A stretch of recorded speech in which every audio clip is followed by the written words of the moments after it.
The sixth and final topic of our session today is called Freak Out the Agency. And really, this is specifically for people who are going to be interacting with agencies about taking greater ownership of their creative process and thereby squeezing more juice out of the creative that comes out of agencies.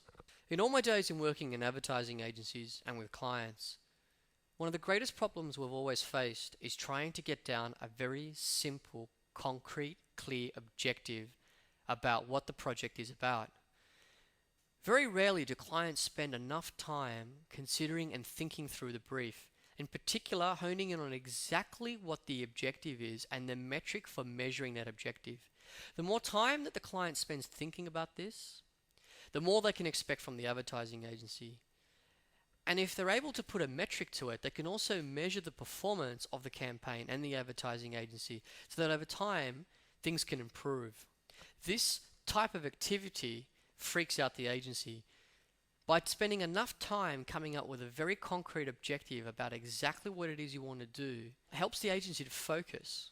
Freak out the agency by not only delivering a proposal and perhaps an objective in the proposal or the brief, but even thinking down to perhaps the execution.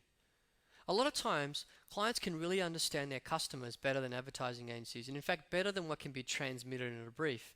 So if you have a very good idea about what you think needs to be done, an instinct or a gut feeling about how the DM or the EDM should be put together, draw it, put it down and commit it to paper.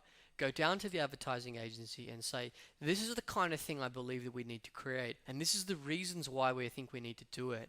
Likewise, when you're creating digital assets, examine doing your own wireframes. My example I gave before about Dominic Coe from American Express.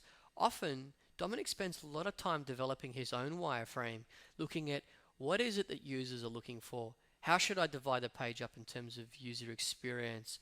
Where should my YouTube videos go? Where does my content go?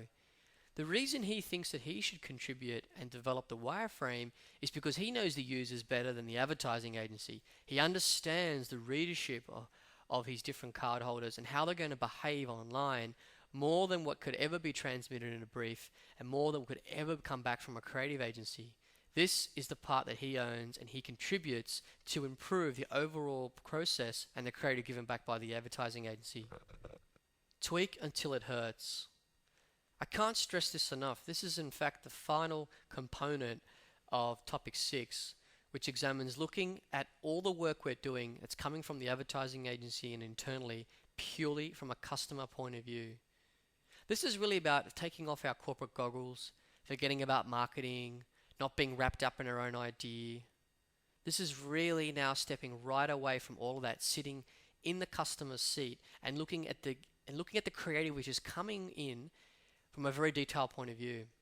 And it's very great that we come up with these big ideas and we have these fantastic strategies, but we don't want to lose the essence and the detail. We don't want to lose effectiveness because our DM campaign won't work because we're using the wrong kind of words, or the image which is leading the piece isn't quite right, or the brand needs to be tweaked to bring it closer to the customer experience. These are the things that we as marketers need to sit in the customer seat, look for it very, very carefully, right from the beginning of the experience right through to the end, and tweak until it hurts. I mean, agencies don't like it when clients make lots of changes, but if you're making changes which are improving the response rate of your campaign, then you should tweak until it hurts.